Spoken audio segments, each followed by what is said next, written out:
നമസ്കാരം. നമ്മുടെ സമ്പാദ്യം എവിടെ നിക്ഷേപിക്കണം എന്ന കാര്യത്തിൽ എല്ലാവർക്കും ഒരുപാട് സംശയങ്ങളുണ്ടാകും. പ്രത്യേകിച്ച് റിട്ടയർമെന്റ് ജീവിതം നയിക്കുന്നവർക്കും സുരക്ഷിതമായൊരു വരുമാനം ആഗ്രഹിക്കുന്നവർക്കും ഏറ്റവും അനുയോജ്യമായ ഒന്നാണ് post office monthly income scheme. എന്താണ് ഈ സ്കീം? ആർക്കൊക്കെ ഇതിൽ ചേരാം? നിലവിലെ പലിശ നിരക്ക് എത്രയാണ്? ഈ വിവരങ്ങളെല്ലാം കൃത്യമായി ഈ വീഡിയോയിലൂടെ നമുക്ക് മനസ്സിലാക്കാം. കേന്ദ്ര സർക്കാർ പോസ്റ്റ് ഓഫീസ് വഴി നടപ്പിലാക്കുന്ന സുരക്ഷിതമായൊരു സമ്പാദ്യ പദ്ധതിയാണിത്. ഒരു നിശ്ചിത തുക 5 വർഷത്തേക്ക് നിക്ഷേപിക്കുകയും ആ തുകയുടെ പലിശ ഓരോ മാസവും വരുമാനമായി നിക്ഷേപകന് ലഭിക്കുകയും ചെയ്യുന്ന രീതിയാണിത്. കാലാവധി കഴിയുമ്പോൾ നിങ്ങൾ നിക്ഷേപിച്ച തുക മുഴുവനായി തിരികെ ലഭിക്കും. നിലവിൽ ഈ പദ്ധതിയുടെ പലിശ നിരക്ക് 7.4%. സർക്കാർ ഓരോ 3 മാസം കൂടുമ്പോഴും പലിശ നിരക്കുകളിൽ മാറ്റം വരുത്താറുണ്ട്. ഒരിക്കൽ നിക്ഷേപിച്ചു കഴിഞ്ഞാൽ കാലാവധി തീരുന്നതുവരെ അതേ പലിശ നിരക്ക് തന്നെ നിങ്ങൾക്ക് ലഭിക്കും. ഈ പദ്ധതിയിൽ ഒരാൾക്ക് എത്ര രൂപ വരെ നിക്ഷേപിക്കാമെന്ന് നോക്കാം. ഒരു വ്യക്തിയുടെ മാത്രം പേരിൽ തുടങ്ങുന്ന അക്കൗണ്ടാണെങ്കിൽ പരമാവധി 9 ലക്ഷം രൂപ വരെ നിക്ഷേപിക്കാം. ജോയിന്റ് അക്കൗണ്ടാണെങ്കിൽ 15 ലക്ഷം രൂപ വരെ നിക്ഷേപിക്കാനാവും. ജോയിന്റ് അക്കൗണ്ടിൽ 3 വ്യക്തികൾ വരെ ചേർക്കാവുന്നതാണ്. കുറഞ്ഞ നിക്ഷേപം 1000 രൂപയാണ്. ഈ പദ്ധതിയുടെ കാലാവധി വരുന്നത് 5 വർഷത്തേക്കാണ്. 5 വർഷം കഴിയുമ്പോൾ നിക്ഷേപകന് തുക പിൻവലിക്കുകയോ അല്ലെങ്കിൽ അപ്പോഴത്തെ പലിശ നിരക്കിൽ പുതിയതായി നിക്ഷേപം തുടരുകയോ ചെയ്യാം. നിങ്ങൾ നിക്ഷേപിക്കുന്ന തുകയ്ക്ക് ലഭിക്കുന്ന പലിശ ഓരോ മാസവും നിങ്ങളുടെ അക്കൗണ്ടിലേക്ക് വരുന്നതാണ്. നിക്ഷേപം നടത്തി 1 മാസം തികയുമ്പോൾ മുതൽ പലിശ ലഭിച്ചു തുടങ്ങും. ഈ പലിശ തുക നേരിട്ടോ അല്ലെങ്കിൽ പോസ്റ്റ് ഓഫീസ് സേവിങ്സ് അക്കൗണ്ട് വഴിയോ പിൻവലിക്കാവുന്നതാണ്. ആർക്കൊക്കെ ഈ ഒരു പദ്ധതിയിൽ അക്കൗണ്ട് ആരംഭിക്കാമെന്ന് നോക്കാം. ഇന്ത്യൻ പൗരന്മാരായ ഏതൊരു മുതിർന്ന വ്യക്തിക്കും അക്കൗണ്ട് തുടങ്ങാം. 3 പേർക്ക് വരെ ചേർന്ന് ജോയിന്റ് അക്കൗണ്ട് തുടങ്ങാവുന്നതാണ്. പ്രായപൂർത്തിയാകാത്ത കുട്ടികളുടെ പേരിൽ രക്ഷിതാക്കൾക്ക് അക്കൗണ്ട് തുടങ്ങാം. 10 വയസ്സിന് മുകളിലുള്ള കുട്ടികൾക്ക് സ്വന്തം പേരിൽ അക്കൗണ്ട് തുടങ്ങാൻ സാധിക്കും.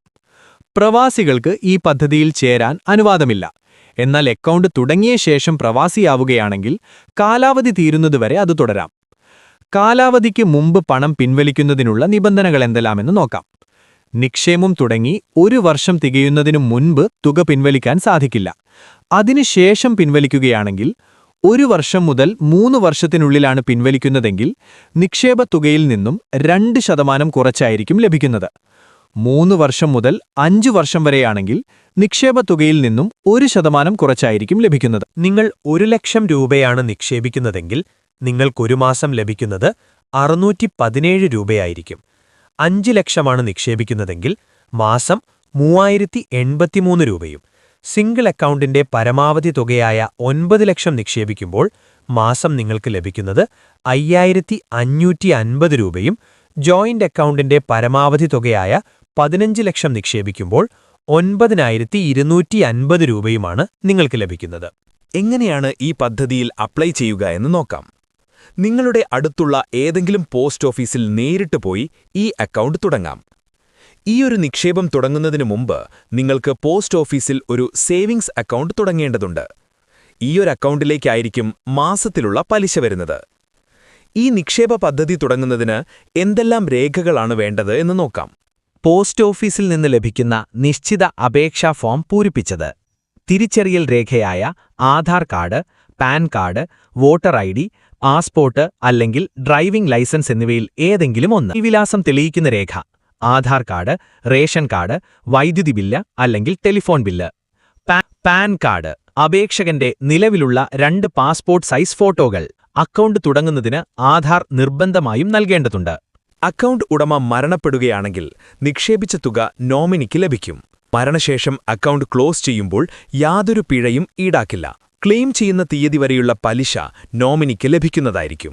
ഈ ഒരു നിക്ഷേപ പദ്ധതിയിലൂടെ നിങ്ങൾക്ക് ലഭിക്കുന്ന തുകയ്ക്ക് ടാക്സ് അടയ്ക്കേണ്ടതുണ്ടോ എന്ന് നോക്കാം.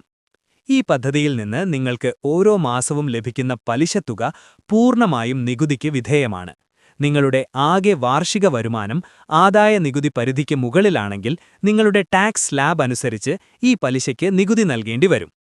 പോസ്റ്റ് ഓഫീസ് മന്ത്ലി ഇൻകം സ്കീമിന്റെ ഒരു വലിയ പ്രത്യേകത ഇതിൽ TDS ഈടാക്കില്ല എന്നതാണ്. അതായത് പോസ്റ്റ് ഓഫീസ് നിങ്ങളുടെ പലിശയിൽ നിന്ന് മുൻകൂറായി നികുതി വെട്ടിക്കുറയ്ക്കില്ല. മുഴുവൻ പലിശയും നിങ്ങളുടെ അക്കൗണ്ടിൽ ലഭിക്കും.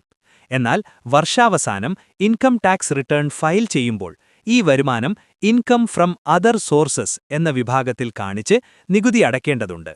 സുരക്ഷിതമായി മാസം തോറും കൃത്യമായ വരുമാനം ആഗ്രഹിക്കുന്നവർക്ക് ഏറ്റവും മികച്ച ഓപ്ഷനാണ് post office monthly income scheme.